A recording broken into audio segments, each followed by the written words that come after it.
when I was young, there weren't very many Blacks, if any at all. I think I was in early teens before I saw a Black woman, on TV, I mean, now let me say theater, because you had Black women who could just sing. Jazz, oh my gosh, but you had to know to go there. For me, it's important that we know our history. Jazz for me was my history.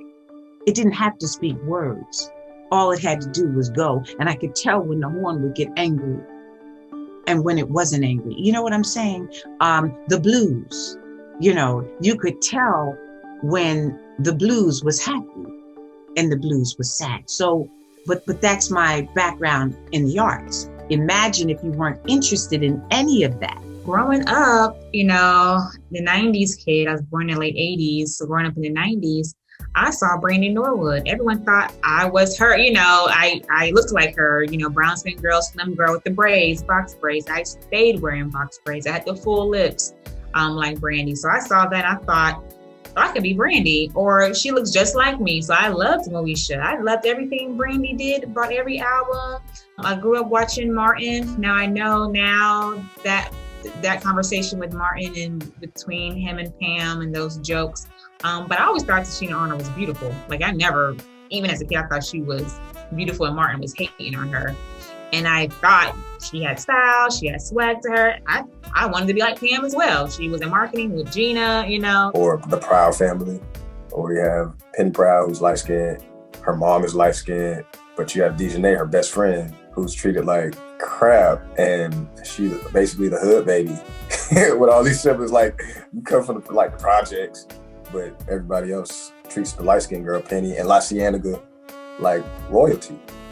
And that's absolutely being pushed into our brains on purpose. Like it's not by mistake, it's all by design. So just growing up with me in media, I saw women that I could look up to. Kyla Pratt, I loved One-on-One growing up. Maxine Shaw, attorney at law. Like I wanted, living single. And I was a kid at the time, of course, but I saw those complexions that mirrored my complexion, and I, had women to look up to. I do think more of us, more different shades could have been displayed looking back for sure, but I knew I had some type of grounding, some type of foundation. I did have at least a Brandy, a Kyla Pratt to look up to as a kid. But now today, I think at some point in the 2000s, maybe the 10, things kind of just went to the side. And I think now, especially in the last year or so, they are, being more branding, is being more aware of putting us in the forefront. I don't see it in TV. I don't see it in films. I don't see it in magazines consistently. There'll be one off, and then of course there'll be like a token dark-skinned person, girl, and it's usually just not someone who resembles me fully. Well, first of all, in the magazines, you only saw the very pretty girls. That's number one. And if they were Black or ambiguous, they didn't look like you. They looked more toward the women who were not Black, So there was a lot of times, I think, because I modeled when I was younger, there were a lot of times I wouldn't go for jobs because I would often say, no, they're not looking for my color. They're looking for so-and-so. You see? So does it stop us? Yes, sir, it does. Because I'm not going to lie. When I see someone who's like light skin, not like light skin or like ethnically ambiguous and they're Black, like the Zendayas stunning of this world, I don't see myself. Like she's definitely Black, but like I don't look at her and go, yeah, like she did it, I can do it too. Like that's not a thing. If I see,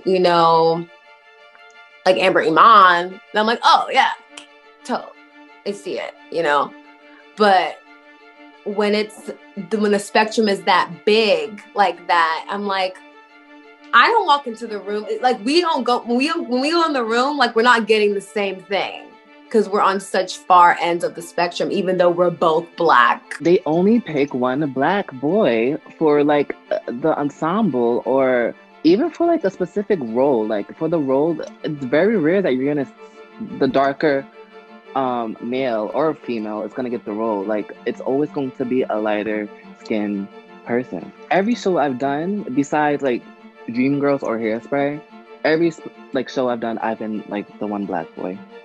And there might have been another black boy, but he was like 10 times lighter than me. I've always been like that black boy in the ensemble. Every other boy was either lighter or white. So it plays like colorism is huge in the entertainment world. I think of Dreamgirls because Clubhouse just had those Dreamgirls auditions. Every man has his own special dream, and your dream is just about to come true. Life's not as bad as it may seem if you open your eyes to what's in front of you. We are Dreamgirls, boys, make you happy, yeah. It's funny.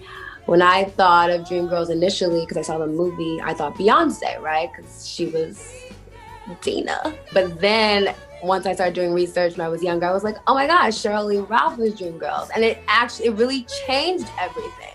Seeing Cheryl, seeing Loretta Devine, that really, I was like, so this is the original Dreamgirls? Because after that movie happened, they did like more productions I would see, Dina was always light skinned or all like light, like is like and she was supposed to be beautiful. So then it's this idea that, okay, well, Dina's gonna be the light skinned one because she's beautiful. And that in itself is a colorist like statement. She doesn't have to be light-skinned just because Beyonce was in the movie as Dina. But I think seeing it that way set the precedent for like casting, you know, after the movie.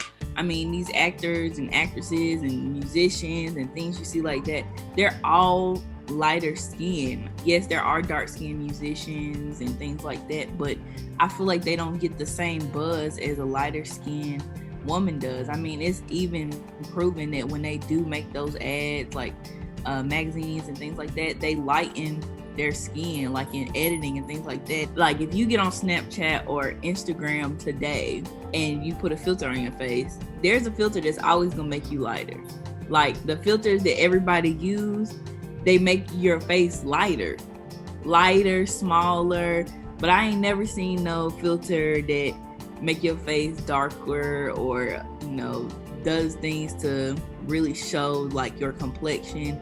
It's always lighter. Even in other countries, like in like the Asian countries, they want to be pasty white. Even in places like Africa and things like that. I remember watching a documentary in a class about how they do like skin bleaching in the islands and things like that, and like they look up to people like Nicki Minaj and, you know, these lighter skinned celebrities, and they think that they're not beautiful unless they look like that. And we all know social media is the main source of it all right now. Like you follow people on Instagram and it's like, damn, your body looks very particular, you know, you got a very particular body type, your hair looks good, you know, you can be famous now just knowing how to do hair, knowing how to do makeup, but it's like, damn, all these things play a part in it, because it's like there's no reason why the most confident people can get on social media and feel lesser than. All of our influencers are light-skinned, or they're dark-skinned women with butt implants twerking all over the internet, and that's fine. Listen, I love a good twerk. Okay? We can really get into it. We do things because we know it's gonna work, you know, because we be mad at it. We be mad at it like that shouldn't be how it is, but then we play into it.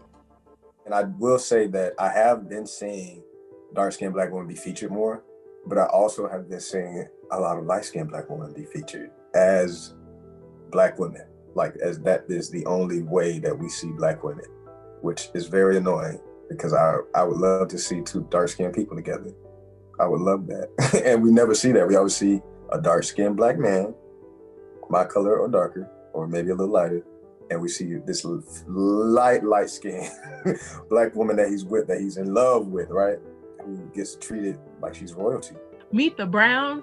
There was a brown skinned girl and they swapped her out for the light skinned girl, and that for the daughter they had, my wife and kids, you see the light skinned girl, they swapped out for the brown skinned girl. Like certain things you're like, dang, like You want to think it's an issue, but it is. Like, yeah, she's a black girl, but no, she has different features. They got the black girl that's light skinned with the nice fine hair like a white woman, so she doesn't look as black. She looks less black. And Issa Rae on Insecure really made it a point to have herself and Molly be these points of romantic interest for everybody. I love Insecure. So you're seeing the brown skinned women on there. You got the one light skinned girl, but she's plus size. So she's not a skinny girl. Like, so you're breaking these stereotypes and bad stigmas. I'm happy that we're starting to see a cycle break. And I completely agree that there needs to be more. There has to be more. And I think that light-skinned women need to be making room for that to happen. So I appreciate seeing that from her on that show because it's intentional and it matters. I know that Zoe Saldana just apologized recently for her playing Nina Simone and literally putting on makeup to make herself darker and a prosthetic nose. But that was a chance for her to make room for a dark-skinned actress to murder that role and to really step into that, because I'm sure it's something that that actress would have dealt with in real life.